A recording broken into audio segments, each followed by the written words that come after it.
This evening we'll be reading from Romans chapter 1, verses 20 through 25. For since the creation of the world, his invisible attributes, his eternal power and divine nature have been clearly seen, being understood through what has been made, so that they are without excuse. For even though they knew God, they did not honor him as God or give thanks, but they became futile in their speculations, and their foolish heart was darkened. Professing to be wise, they became fools, and exchanged the glory of the incorruptible God for an image in the form of corruptible man, and of birds, and of four-footed animals, and crawling creatures. Therefore God gave them over in the lusts of their hearts to impurity, so that their bodies would be dishonored among them. For they exchanged the truth of God for a lie, and they worshipped and served the creature rather than the Creator, who is blessed forever. Amen.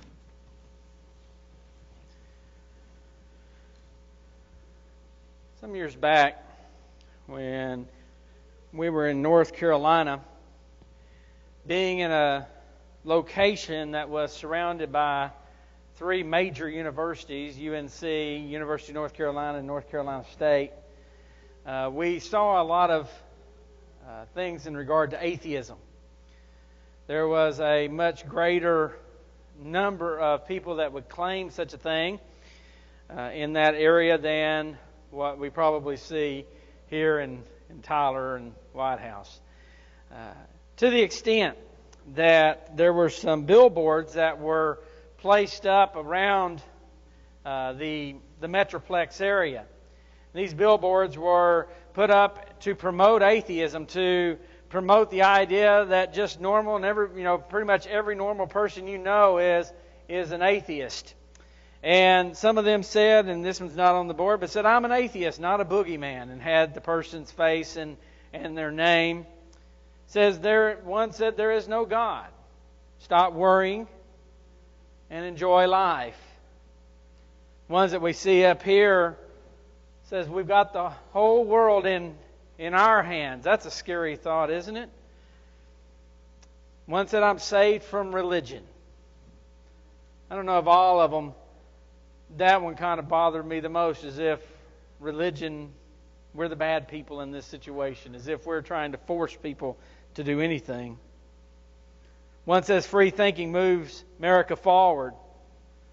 The other guy there at the bottom says, "I write fiction, I don't believe in it," and certainly the fiction that he's trying to imply there is that the Bible is fiction. Often they do not understand even what they're saying, and even as they appear on these billboards. Another one said 37 million Americans know myths when they see them with the Bible. The problem with that is, and why I say that they don't even know what they're saying when they say that, is that Jesus existed. And whether we even cracked a Bible to establish that fact, we could establish that Jesus existed just from a historical standpoint. There are writers of history that have no affiliation with Christianity, in fact didn't like Christianity, but still acknowledged the fact that Jesus existed. So Jesus is not a myth.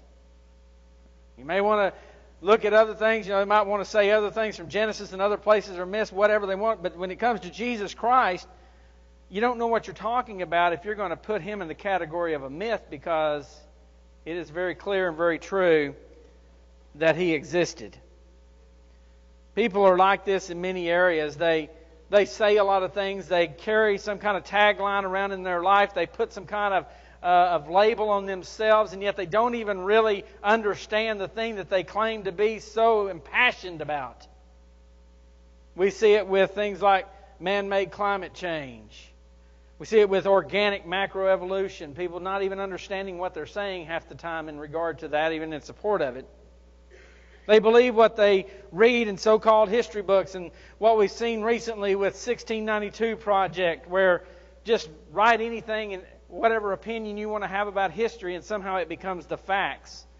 And then it jades those people's ideas about our nation, jades those people's ideas about the world, and even about groups of people that history really had very little to do with. So people don't really look into things as well as they should sometimes. Some people do this especially in politics, right?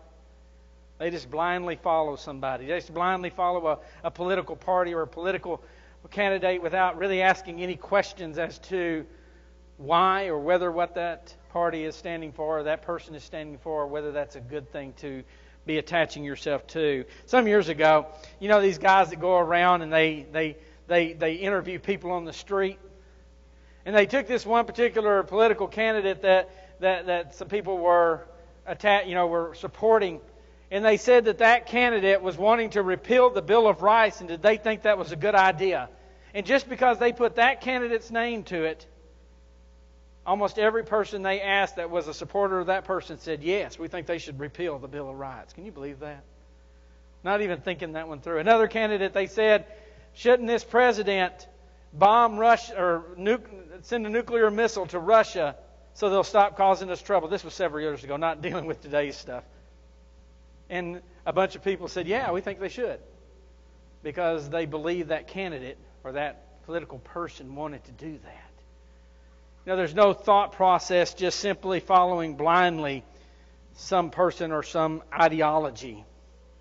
When we think about this in regard to atheism or atheists, our feeling, I think we should ask the question, how should a Christian feel about atheists? Our feelings should be based in the truth about atheism. I tell you, from my standpoint, I'm sad for them. I'm sad for them from the standpoint of what I know to be true in regard to such a belief, because they do not understand what they are saying, and they do not understand what they are tossing aside for this ideology. Psalm 14:1 and Psalm 53:1 say, the fool hath said in his heart, there is no God. They fail to understand the reality that would exist if there really was no God. And I want us to consider what fundamental truths people who say there is no God, what they fail to understand this evening. First of all, if there is no God, one cannot have nor proclaim a standard for right or wrong. There were some other billboards and some that show up on buses in various cities. No God, no problem. Just be good for goodness sakes. It sounds good, right? Let's just go with the motto, be good for goodness sakes. Doesn't matter about God, just be good. But see, there's a problem there, isn't there? There's a problem there. When you're going to throw out words, you have to define your terms. When you say be good, what does that mean? Because that doesn't mean the same thing to everybody. That doesn't carry the same definition for every single person. Who gets to define what is good for goodness sakes? Is it ISIS? Is it beheading and raping and torturing countless people because they don't fit into your religious ideology? Is that good? They think it's good. They think they're serving their God. Is that good? It is to them. Is it the good of a selfish person?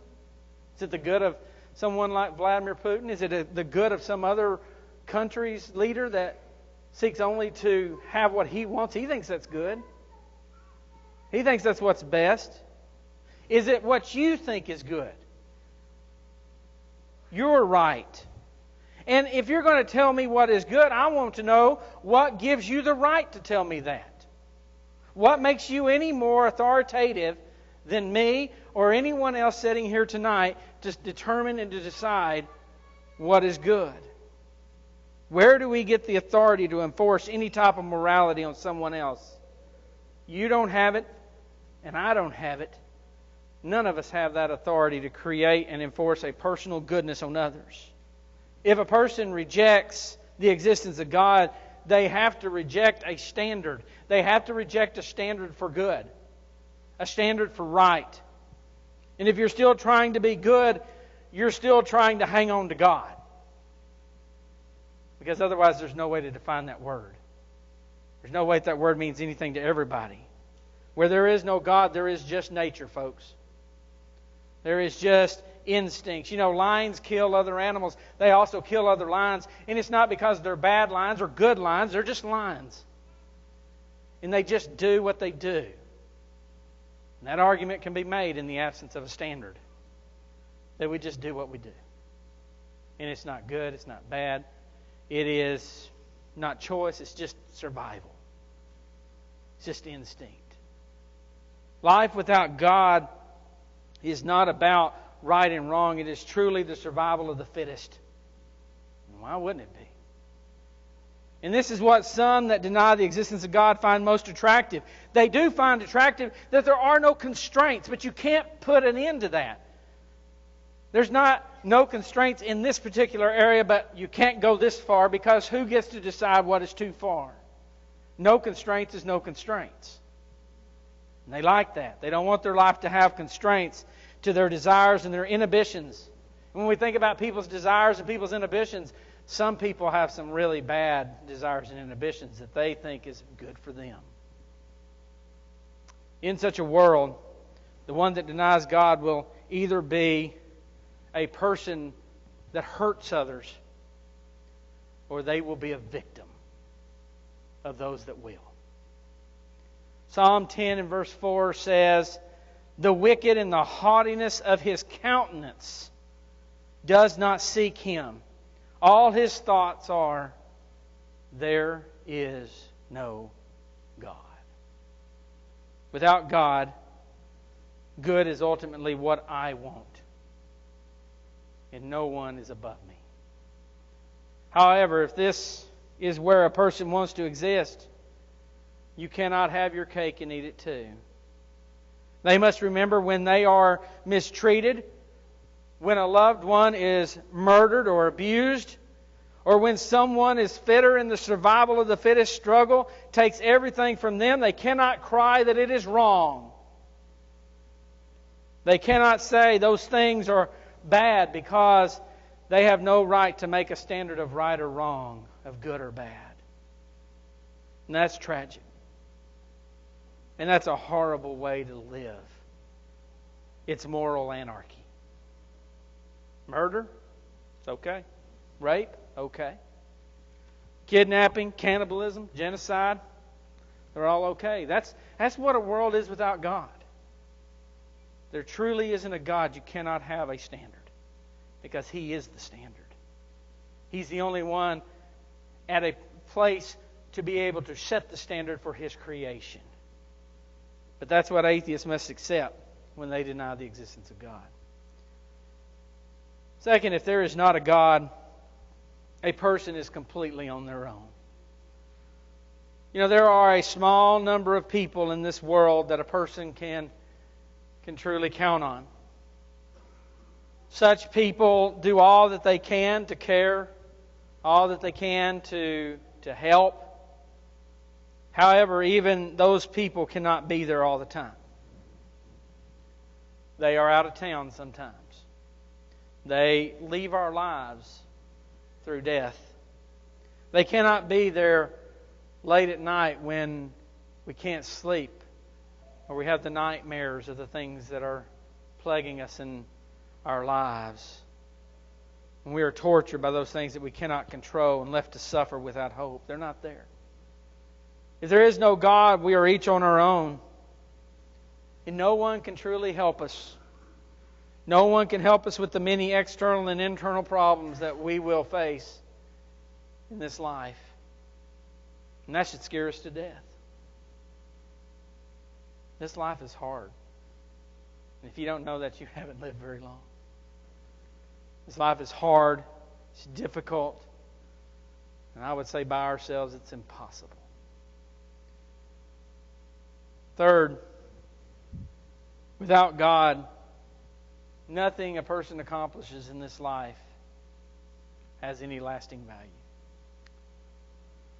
Many people have accomplished incredible feats. Yet, what they did does not really matter today. Alexander the Great conquered the known world in less than 10 years. Doesn't really matter a lot today. We talked about him in Daniel. but really doesn't have an impact on daily life today. Doesn't matter too much. Most people know little about him. As much as he accomplished, maybe more than any person in the same span of time, as much as he accomplished, very few people, probably very few in this room, know very much about the little bits of history that we have about the man that we put the great to the end of his name, right? Galileo proved that the sun was the center of our solar system. And while you probably know the name, and you probably know that what he discovered was one of the greatest scientific revelations of the modern times, you know the reality, but I doubt you know very much about the man and what he did to accomplish and to bring that about. Millions of people have lived and done many wonderful and even good things, and they never made a page in any history book. And no one will ever know, and the sum of everything they ever did is gone. And it means nothing. It's simply lost to the sands of time. And I guess it doesn't matter anyway. Because according to evolution, without God, we are an accident. We are nothing more than animals that have evolved beyond the other animals around us. And why is it important for our lives to matter anyway? We're really no more important than just the stray dog that wanders through life and dies. Why would I say such a thing? We all want to feel that we can make a difference, yet we will make little difference beyond our life and maybe a couple of generations after. Why would I say that what we do in this life will not last if there is no God? Well, I can tell you that when I die, I am slowly, maybe quickly, forgotten. Forgotten by people. Generations go on, having never seen my face, never heard my voice, and my name gets lost in time. That'll happen to Nathan. That'll happen to each of us. I got to thinking, as I was considering this, I cannot tell you my great-great-grandparents on my mother's side's parent names. I know my grandfather, Elmer. I know my great-grandfather, Elijah. Anything beyond that, I don't know. I know that Elijah was married to a full Cherokee woman. And yet, all the records were burned up in the courthouse. We've tried to find her name, and we have no way to find it. No one's left that knows. That's how quick we're just gone. And it doesn't matter. Death and being forgotten is all a person has to look forward to if there is no God. To know that people choose life without God every day should break our hearts. It is a sad and it is an unfulfilling life. It is a waste of a wonderful gift. A gift of life from God. I believe with all my heart that God is. I believe that such a reality makes this life bearable. I believe it makes it worth living.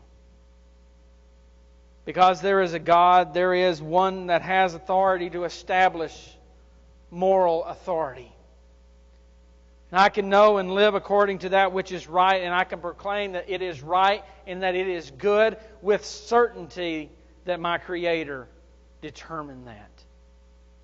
Luke 18 and verses 18 through 19, the rich young ruler comes to Jesus. He says, "Good teacher, what shall I do to obtain eternal life?" He said, "Why do you call me good? Only God is good." And see, that right there is why.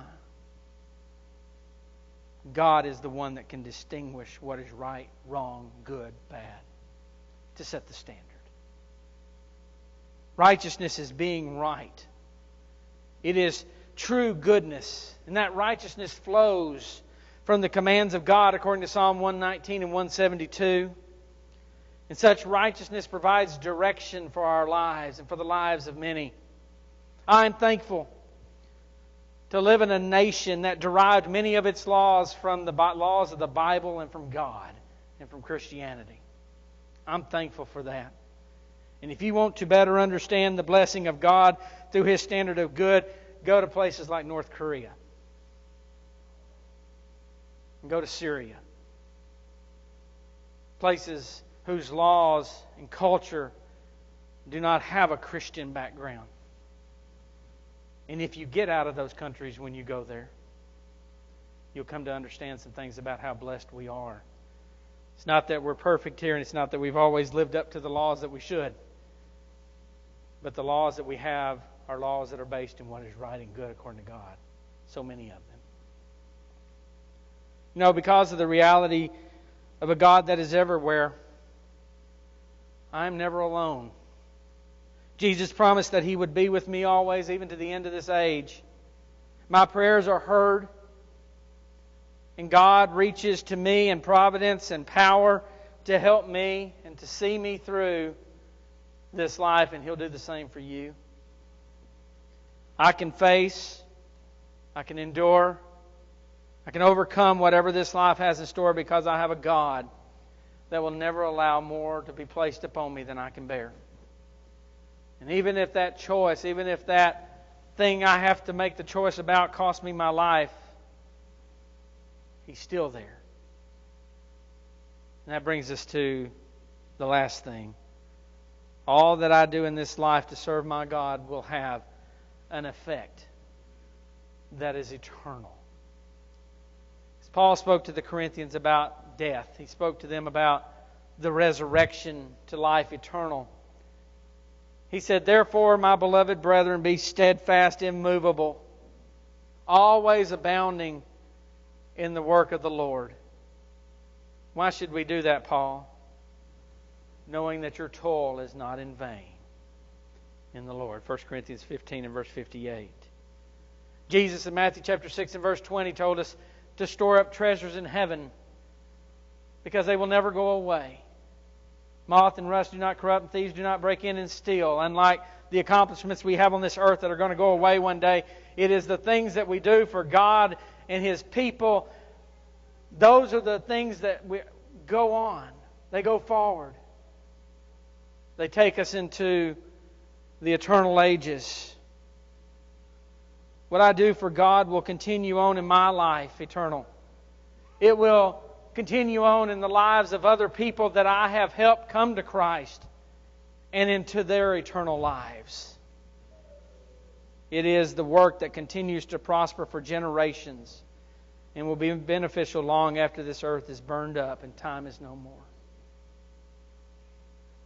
There are people that I hope, and I'm not even speaking for me, I can speak for other preachers, and I know generations of people that have become Christians because of the preaching of a preacher back there in the past who converted a mom and a dad. And then their children one day became Christians, and their children became preachers, and they converted people. And nobody knows the preacher's name way back there, but his works continue on. No, he's dead. Like Abel. He still speaks. That's powerful. That puts us beyond this life, beyond our last breath. I can only speak for me. But I want God. I need God. And I do not want life without God. It does no good to tell someone who claims to not believe in God that there is a hell. They don't believe it. They also do not care about Jesus. They do not care about His death because they don't believe it. To them, as we talked about a while ago, it's a myth. The reasons why a person might choose to not believe in God are as numerous as the people that make that choice. The consequences, those in this life that we have mentioned and those in the next, are still the same. There was a young man who said, I do not need God. And he lived by his own rules. He determined his own right. He determined his own good. And his standard and his decisions destroyed his life. And one day, as he sat in the wreckage of that life, he realized that he needed God. And the Bible said he came to himself. He said, I'm going to go home. And I'm going to say to my Father, I have sinned against you and against heaven. Let me just be a servant. And he stood up from that wreckage. And he went back to the God who loved him. You know, the prodigal son is lived out countless times in our world every day. People who say, I don't need God. I don't need you, Father. I'm going to do it my own way. And they wreck the life that God gave them. But just as many times as that happens on a daily basis, those people can stand up and go home to a Father that stands with his arms open, simply waiting for their child to come home. People deny a need for a father. But when they realize that life is awful without the wisdom and the blessings of that Father, from which James says every good thing comes, may they remember that there's a home. And that home is a God. A God that loves them so very much. That's my prayer for every atheist. Is that they finally come to a realization through whatever it takes in this life for them to come to that. That there is a God. And as we sing, He is alive. And He loves them. This evening, that same God looks for you and looks to you, wants you in His house. And if you're not there, if you have left for any reason, return. Because I promise you, your way will only end in ruin. Whether in this life or in the life to come.